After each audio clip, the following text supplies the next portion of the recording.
sejauh ini ya kita memastikan bahwa kita di DPRD ini serius gitu, serius sekali untuk membawa, menyuarakan dan memperjuangkan aspirasi petani masyarakat, terkhusus dalam hal ini adalah singkong. Ini berproses begitu.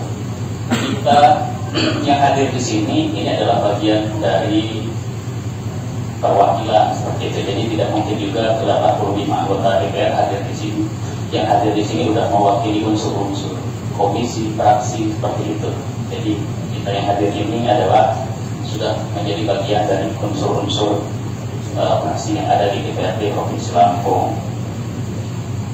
Beberapa hal sudah banyak disampaikan tadi dari banyak pembicara terdahulu, bahwa saya hanya ingin menekankan pada output atau outcome yang ingin kita raih, yang ingin kita dapatkan dari apa yang proses kita lakukan hari ini. Bahwa harapan ke depan, karena singkong ini tidak mendapat perlindungan secara langsung, tidak seperti komoditas sembako yang lain seperti itu, maka posisinya sedikit lemah. Maka itu harapan kita nanti dalam hal ini kita berjuang, nanti akan dilahirkan sebuah tata niaga yang baik begitu. Dihasilkan sebuah tata niaga sehingga petani singkong terlindungi. Ya.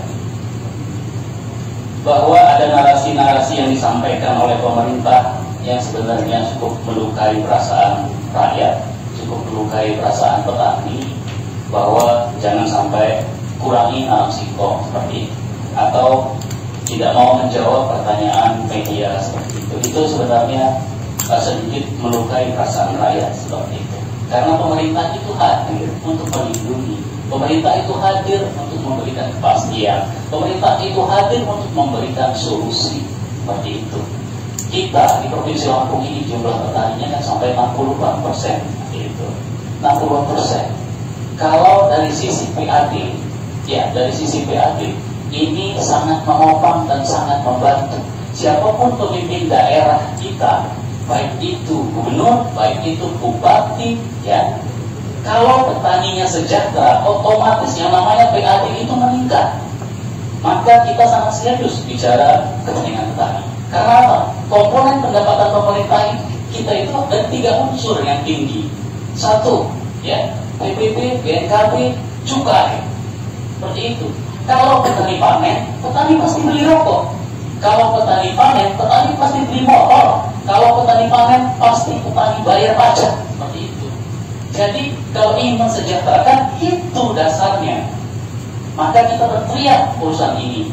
Dan kemudian petani kita tidak bisa namanya lain kecuali singkong yang sudah terbiasa singkong ini. Karena irigasi teknis kita yang biasa menanam padi itu terbatas, luas area dan jangkauannya seperti itu. Maka di situ pemerintah harus hadir berikan solusi. Jangan diambangkan, apalagi kurangi tanam, itu melukai. Jangan seperti itulah begitu. Maka hadirin, mari kita sama-sama berjuang. Kalau tadi istilahnya tembok Berlin dan segala macam, ya mungkin lupa kalau tembok itu udah runtuh hari ini. Dan gitu. Tidak ada yang tidak mungkin, apalagi kalau sebuah komponen ini sudah bersatu. Melihat adik-adik mahasiswa tadi begitu semangatnya, ini akan menambah keyakinan kita semua, menambah keyakinan ketua komisi 1 ini Bang Yosi, menambah keyakinan ketua komisi 2 ini. Ini kan jelas adik-adik tahu semua mereka ini.